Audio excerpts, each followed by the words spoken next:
We're going to start things off with a bang, get a door open real quick, and then we're going to go into, it'll be game speed, and then we're going to go into what we're here for, what we're going to do, how we're going to teach you to do it, how we're going to improve you, and how you're going to improve us.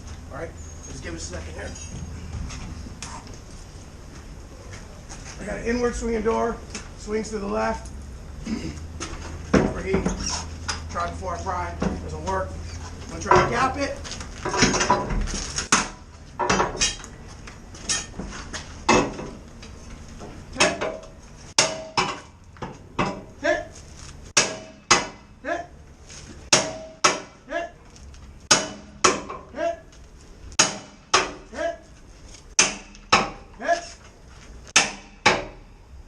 Stop. Wedge. Hold on, wedge up.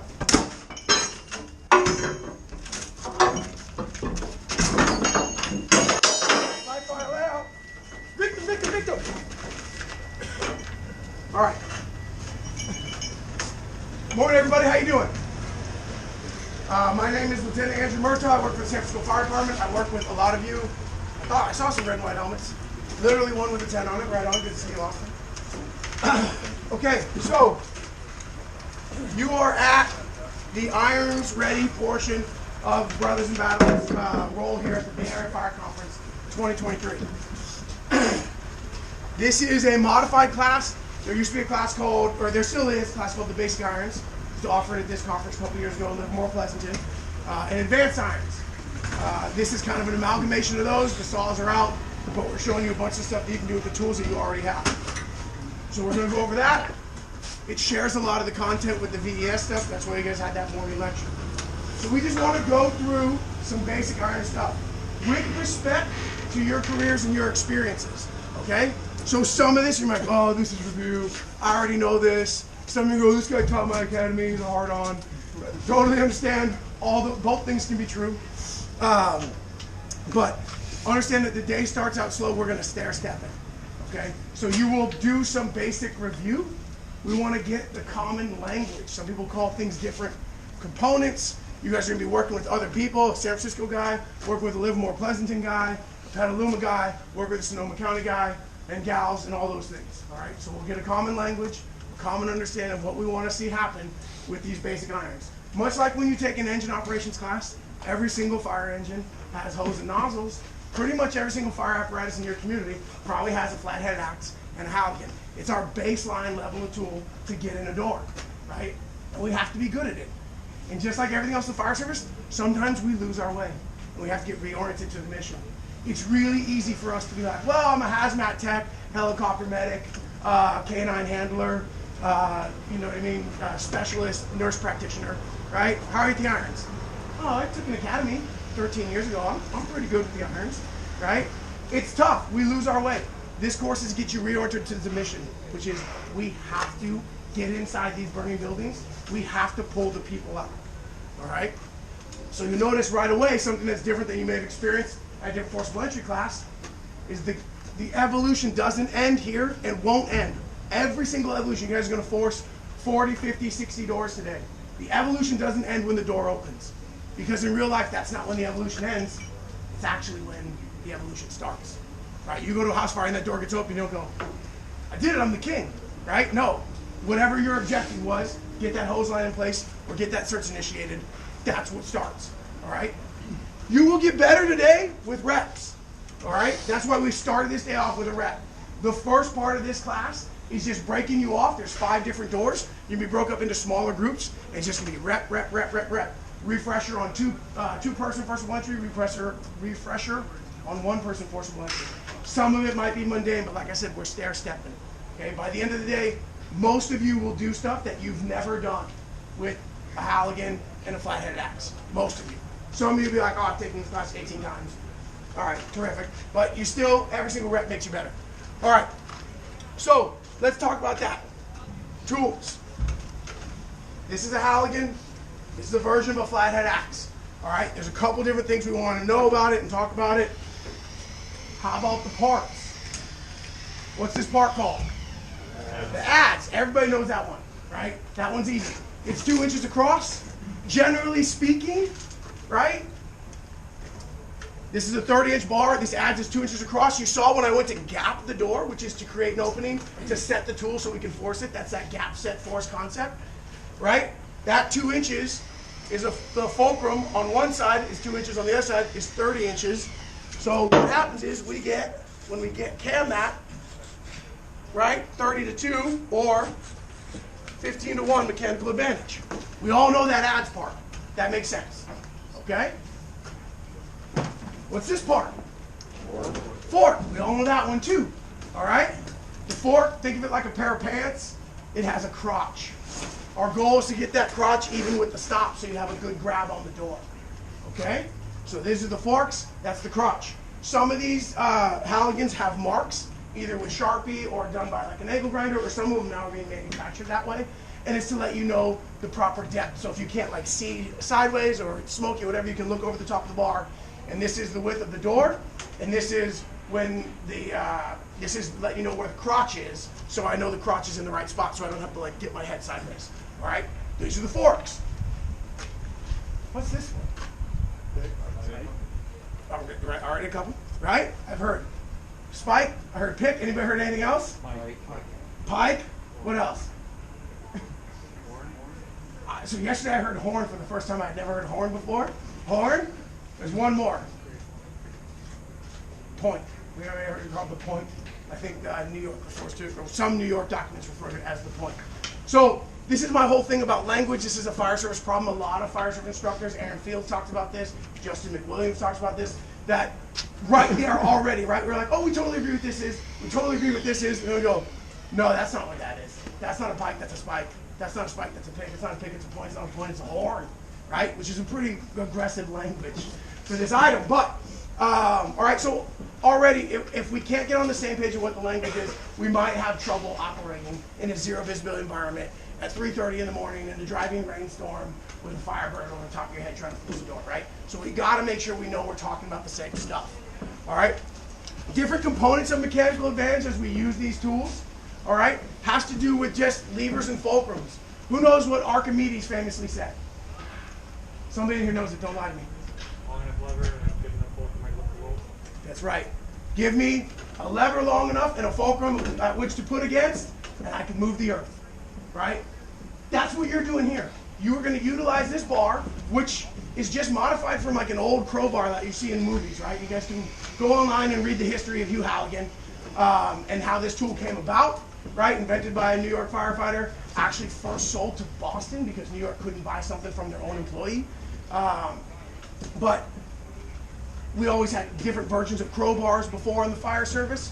And then he found something at, I think it was like a scene of a fire or a robbery or something, was like, oh, what's that? And started adding those components. There's other things that look like this, Detroit lock breakers, Kelly tools, patrol bars, all that kind of stuff, but it all came from that. So when we talk about the mechanical advantage, just understand that Archimedes point, right, of putting that lever against something and forcing it, okay? Don't stand up because you're in front here. You come stand up right here. Put your foot on that adze, all right? The adze is 6 inches. The end of the adze is a fulcrum. This bar is 30 inches. When I pull this up, if I was putting like 100 pounds of pressure, okay, it would feel like 500 on his foot, okay, because it's 5 to 1. 30 divided by 6, the fulcrum is right here. Same thing, put your foot down on that adze again, okay? If I go sideways and cam it, because it's 30 to 2 instead of 30 divided by 6, that becomes 50 to 1. That becomes stronger. Go ahead and sit down, buddy. Give him a round of applause. What a great job. Napa City Volunteers. Okay? So, different ways we use this tool can create different situations. The benefit of the 15 to 1 camming the adze is I'm as strong as I can make this tool, but it only travels 2 inches. All right? Going this way, 5 to 1, 6 divided by 30, 5 to 1, right? But it goes 6 inches instead of 2 inches. So how big is my opening? I want the most mechanical advantage, but if the opening is 2.5 inches, I can't cam this, okay? So some things to think about. As it relates to this tool, we talk about, I mean, it's not written on here, but we talk about the bevel. What is the bevel? What is a bevel? Anyone work in the trades or anything? What's a bevel? What's it mean? Curved side, slanted edge, right? Yeah, it's a slanted edge. If you've ever set tile, we had a cabinet maker in the last class who, by the way, had never forced a door until yesterday. You did really good. The people of Shell Vista are more protected now. It's the cut edge. It's that cut edge, right? So if you're putting in a quarter cabinet unit, those two pieces that line up together at 45, those are bevel, right? That's a cut edge. So,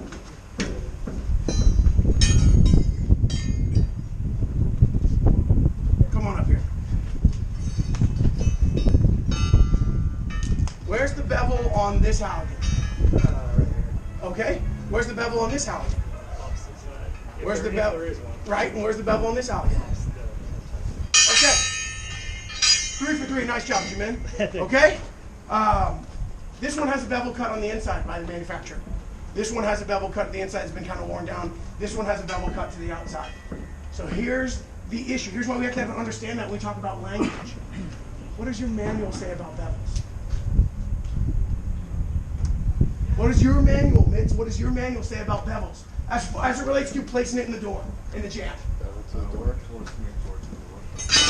So it says, hey, on this type of door, put the bevel to the jam. And it says, on that type of door, put the bevel to the door, right? What Halligan did your Bureau of Equipment or your Support Services unit buy for your rig? Does it change? Do you pick it? Is it always Pro Bar? I can tell you where I work. It's been the Council Tool. It's been the Pro Bar. It's been Paratech Hooligan. All these manufacturers. So if it was always Hugh Halligan's bar, we'd be fine with that kind of language. Put the bevel here, put the bevel there. But if you're buying in different bars and you're telling somebody put the bevel there, and it's someone who knows what that word means, they're like, I did. I put the bevel where you told me. You're like, oh no, that's not what I meant. I meant put this side, that side. So it's important for you to recognize that limitation, right? Where do I want the tool? So let me introduce this concept for you, and you don't have to adopt it, which is, we're talking about sneaky versus strong when we're putting the tool in the door, okay? That's my thing. If you have a heavy East Coast influence, or some people they want to get the bar finishing right here, wrapped around the frame of the door, okay? The benefit of that position is you can bury this when you open it all the way to the edge of the door, and you've got the strongest hold. The problem with that, or the difficulty is, you're taking it kind of at its fat orientation, and you have to drive it past the stop, through the door, and get it all the way over there. But when you do it, that's the strongest move. That's the strongest move. But on a tight door, that might be hard to do. So then some of your managers will tell you, no, do it this way, right? Take that curved part and get it so it's like, in this case, it's doing like a left turn wrapping around the door. Because the door's closer, the door's right here. That door frame is 3 inches away. The door is right here, okay?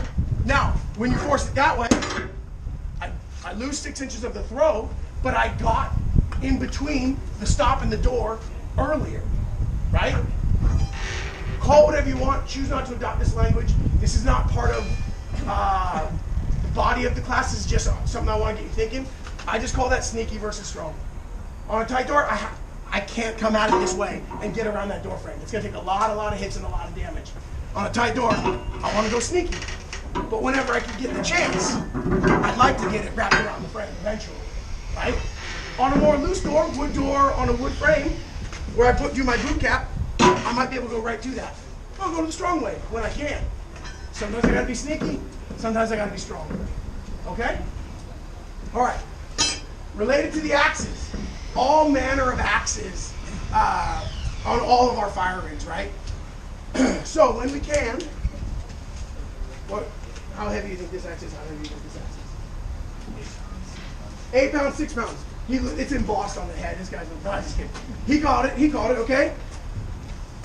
If your kids were on the other side door, which axe would you want somebody swinging to break it down with? The 8 pound is a trick. I just tricked you, just so you know. Okay? But we generally thinking more is better, right? What's the concept? I want to drive that Halligan through the door, right? So I want as much power, I want as much force going on to that. Well, force has two components, mass and velocity. When I started in the fire service, I worked in a suburban community in the Bay Area. When we came up to a door, it was usually in the middle of a porch. We had wide open area. So I could take a 6 pound, which has less mass, but because I had a bigger area to move it in, I could create more velocity and create a lot of force by speed.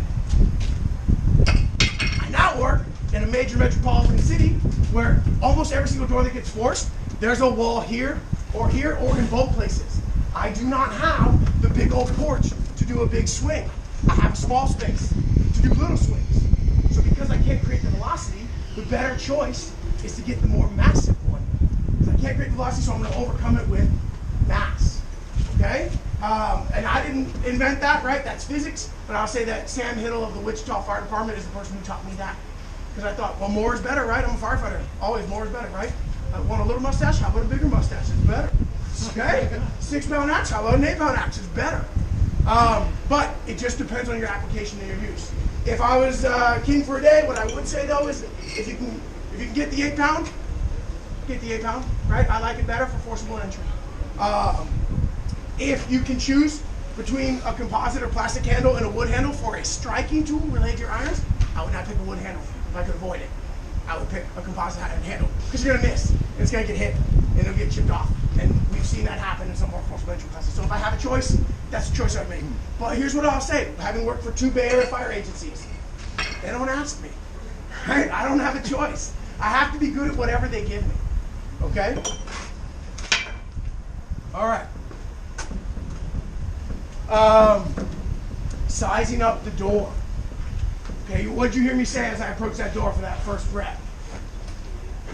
Check for heat.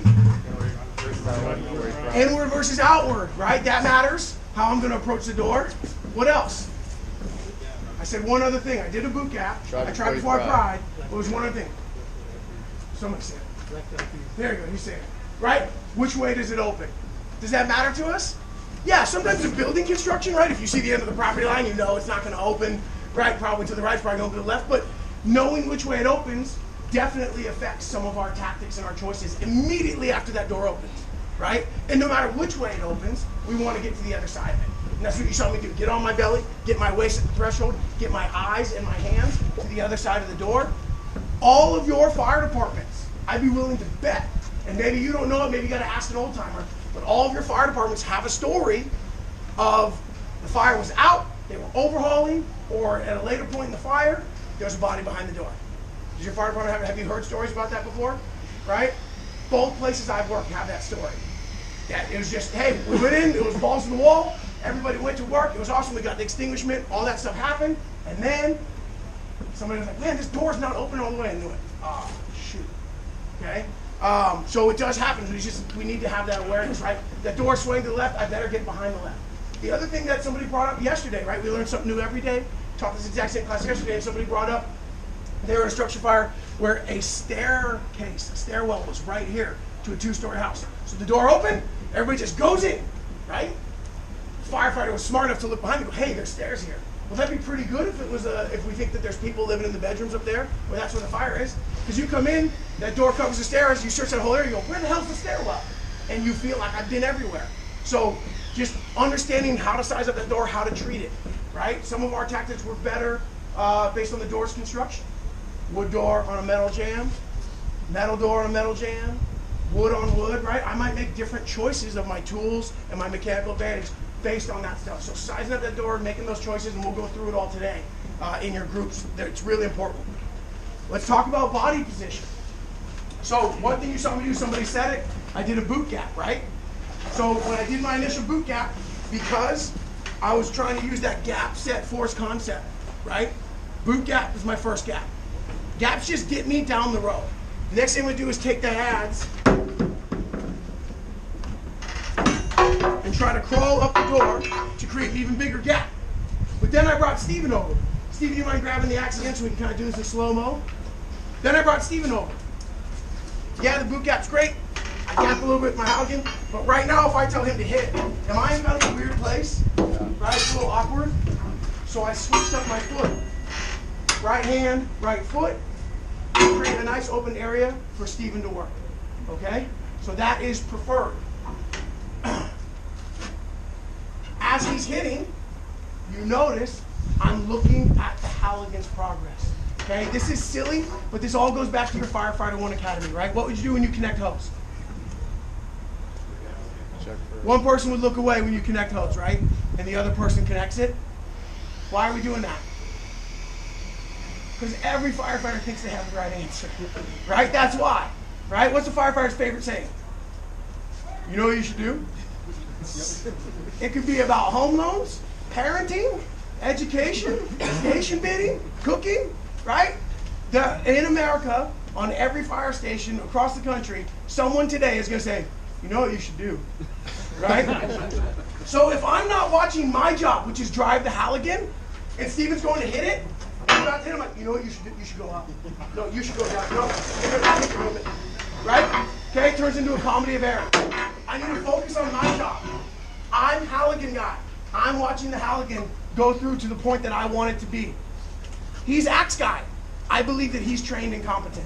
I trust that Steven's going to hit where I want him to hit. Does that make sense so far? Okay? You know what you should do. All right. So, as we talk about hitting, notice that Steven dropped 2 knees. You don't have to drop 2 knees. Some people get in a catcher squat. You mind doing the catcher squat real quick? My issue, in my experience with the catcher squat, is people get tired over a certain amount of time, and the height of that axe changes when you're in that catcher squat. When you drop to a knee, you've basically pinned the axe into one position. Your body's going to stay in the same spot. Don't have to do it. Just maybe not a bad idea. Okay? The other component is look how Steven's squared up. His axe is perpendicular to my Halligan. That's really important to me. Because if he were coming at it parallel, I want to stand up like baseball swing style. If you're coming at parallel, there's a lot of opportunity for him to miss that. Right? We're trying to get 2 rectangles to be over the exact same shape. When we go this way, Steven has like a big old tic-tac-toe field, right? If you can think of like 9 little squares, if he hits any one of them, he's going to help me accomplish the mission. But there is a specific place I want him to hit. Where do I want him to actually hit? Let's play hot or cold. Okay, now let's talk about why.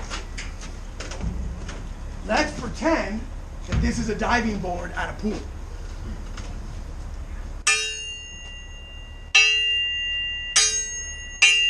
Which one would you rather hit? A or B? B, right? You're hearing a more solid thud. You're literally hitting the nail on the head. Here, there's a deflection of force. There's actually a tiny little bit of flexing happening from this axe. When you do that, that's force being wasted, not going to open the door. It's just going into space. You're bouncing on the end of a diving board. Here, you're hitting the nail on the head. You want to know the scariest moment of your fire service career, by the way, speaking of nails? Swinging a hammer in front of a group of firefighters. Scariest moment of firefighter's career. You know what they say immediately after you start? You know what you should do. All right, so you guys know. You guys are all professionals. See, we're establishing a baseline. Okay, so that's the position I want him to be in. Mariano is here. So short. Noah Sankey? Yes. So glad he was here to do that thing I asked him to do. Okay. All right. We'll come back to what we want for that. All right. Gap set force, you've heard me use this term a couple of times. You've probably seen it in some classes. All right. Just understand that general concept. It's always what we're doing. Gap set force. Gap is create an opening for us to get the tool in. Once the tool is in, right, we want to drive it to get a position where it's set to complete the force, and then we actually do the force. Marlon, we were talking about positioning. I know you had something you wanted to add about axe positioning. Hand placement? Yes. Hand placement. Yeah, so by design, we had an incident the other day at training, on-duty guy, choked up real high, right? So index finger right up against the axe. He did it to himself, right? So whatever position he was in, whether he's low or the knee here, he missed himself, right? I should be focused here. This person is the forks, right? So we each have our own. I'm listening to what he tells me. He tells me when to hit. Hit. Bam. Broke his finger. Surgery, 2 pins, off for 3 months. Did it to himself, right? And so I kind of call it the 3-finger rule. We're coming down here a little bit. I'm living here. You see how the axe tapers down a little bit. I should be down at least somewhere here. Steven has a pretty aggressive hits with the axe. I saw your hand down here, and they go, yeah, I'm probably not going to do that, but I live right here, okay? You reel me in? Do I hit it? No, but it's on the button. Yeah, so just make sure don't choke up all the way, okay? That's really about it. So these are some safe positions. Thank you, Mariano. These are some safe positions you're doing. The other thing you saw me do while holding the Halligan, when we talk about body positioning, this hand can be an overhand hand that's watching over here. We have to really fight Really fight the desire to put that overhand hand here and match this hand over here. All right, here's what happens. You put that hand overhand, just naturally, when you grip something overhand, your little chicken wing comes out, okay? And you start flapping, right? But you're not gonna fly away. So when you can, remember, and we're gonna work on you all day, we're gonna talk about your positioning, get that thing underhand, it just tucks your elbows in like a boxer. Keeps them at the side. We don't want to be flared out, we want those at the side, okay? You guys tracking so far? Does all this make sense? I know some of it's review, okay? But you're gonna force a lot of doors today, and it's good just to get on the same page. All right, so we talked about what gap set force means and what that's gonna mean. It starts with the boot gap. It continues with the strongest but shortest position we have, the adds roll, to try to defeat the lock a little bit, right? And then once we have that gap, we try to get that tool set, either sneaky or strong, all right? Our commands today are gonna be hit, stop, and wedge. Hit is pretty obvious, right? That just means a single hit. Give me your best shot. Stop, it's pretty obvious too. It just means stop. Some classes previously that I have taught, that I have attended, right? What was one of the other words we used for strike? Drive. I said the other one. All right. Drive is one of them, and strike is one of them. Strike usually meant a single hit, and drive meant just, hey, go to town. Wait till you get to the zero visibility station, and you'll see the problem with the drive command, right? Because drive command was basically swing away. Hit, just go crazy, hit a million times in a row until I tell you to stop. But you might be moving the Halligan, you might not be able to see the smoke conditions, right? Your adrenaline, all that anger might get you fired up, okay? So circle/D, we're not using drive, we're not using strike, because strike and stop sound similar. We don't want it to sound similar. Hit and stop do not sound similar, all right? Another thing I want to address, you may have taken class before, talked about shocking the door. Our fearless leader, Cody Trestrail, is very much kind of trained that out of us, because when you go to shock mode, a lot of people don't. What was the point of shocking the door? If you guys have done it or taken classes where it was preached, what was the goal? Extra locks. Extra locks, right? So if I come up full, like, you know what I mean, like Alabama football linebacker, like, yeah, right? He calls that anger mode. Am I gonna feel like a little lock that's into the door frame or a devil? You know what? I'm not gonna feel anything except hella good, right? I'm not feeling those things. So finesse helps. When we want to feel those additional locks, that's what the boot gap and the adds does for us, right? Better to do it that way. So we're gonna ask you not to strike. Even though you got these big, really tasty looking metal plates that you want to hit so bad, okay? We're gonna ask you to approach this and not get into anger mode and not get fired up. Okay? So we're not doing strike, we're not doing drive. We're just doing gap, set, and force. The strike is out, we're doing hit, stop, wedge. Drive is out, strike is out. All right. We talked about lining up the tools. SCBA time. When do I mask up? Today's class is different than basic irons. In basic irons, we just did no SCBA, and it was just about reps, reps, reps, reps, reps. Today, we want to add the critical decision-making component. When do I mask up? Is it at the front door of the fire building? Is that what does anybody's policy says, hey, mask up the front door of the fire building? In your agency, is that the expectation in Petaluma? Kind of, right? Where you work, right? 4-story apartment building fire, you guys get those at 14, right? The front door of the building, is that where you're gonna mask up? No, why not?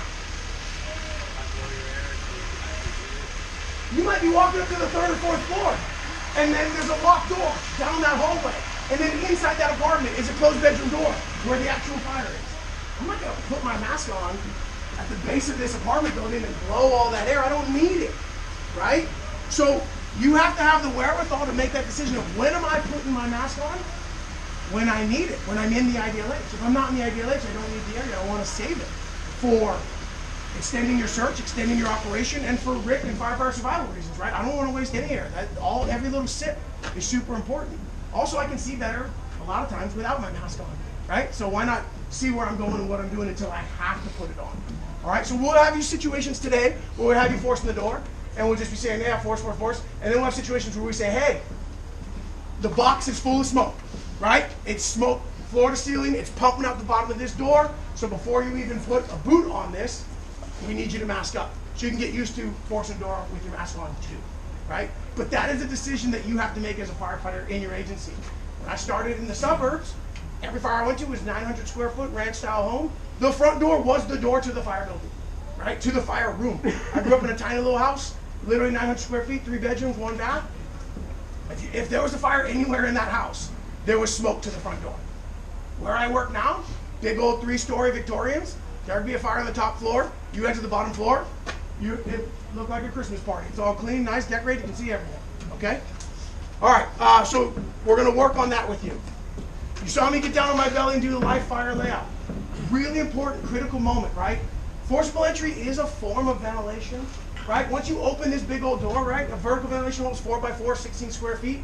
This is about 3 by 7, right?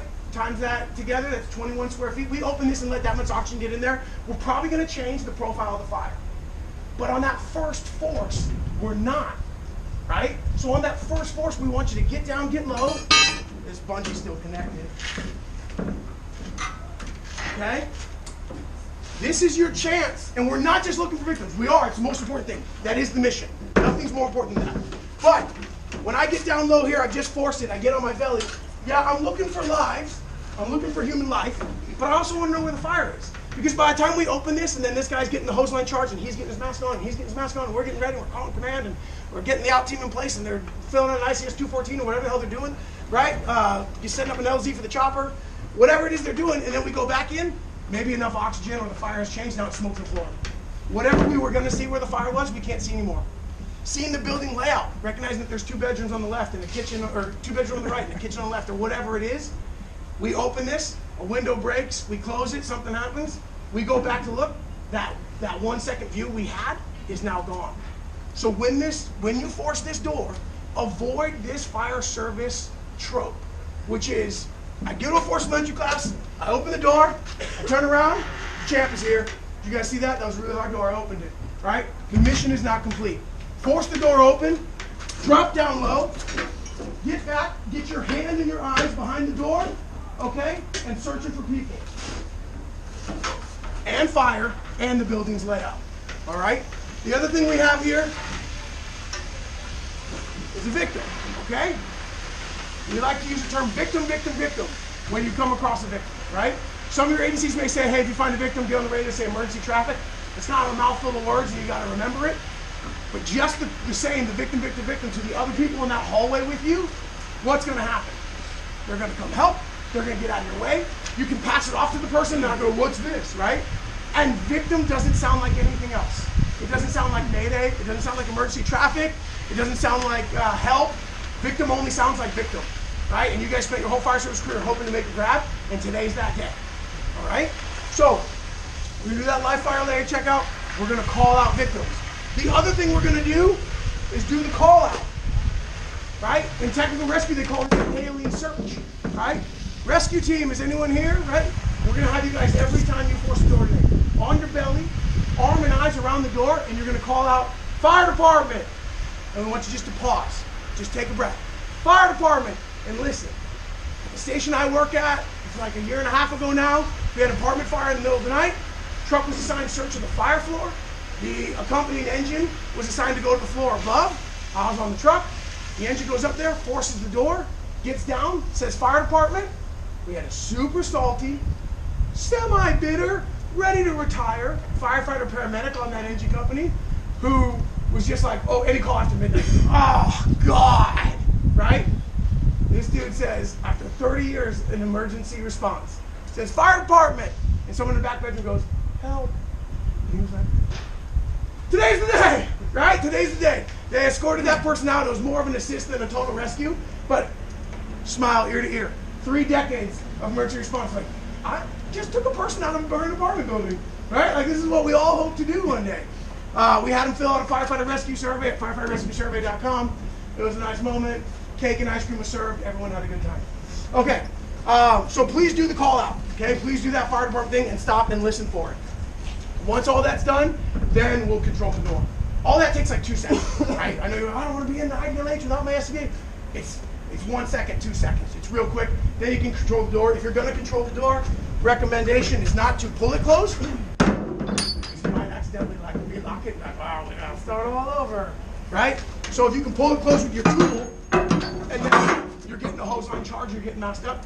I'm not creating any ventilation problems. I have control of the door, right? But it's also, there's no way it's gonna lock back on. Does that make sense? We tracking so far? All right. Control the door. All right, last thing I want to talk about, and you're going to get this when you get to your stations, is what a buddy of mine, Dan, calls finishing moves. You will do all these things that we're going to show you, and you'll get what I call like the 99%er. Like, it's basically forced. Like, I can see through it, but like, I'm out of room for the ads, or the fork's not working. And there's a bunch of different things you're going to be able to do. The instructor's going to show you, right? Sometimes if that opening's too big for, can I have you, Stephen? Ryan, would you mind getting on the other side of the door, just holding it? So if that opening's too big for the ads, one of the finishing moves is, we'll just tell my partner, hey, wedge, right? He puts a wedge in there. We're actually going to use it as space. Yeah, right? So I couldn't use the ads before because it was bottomed out.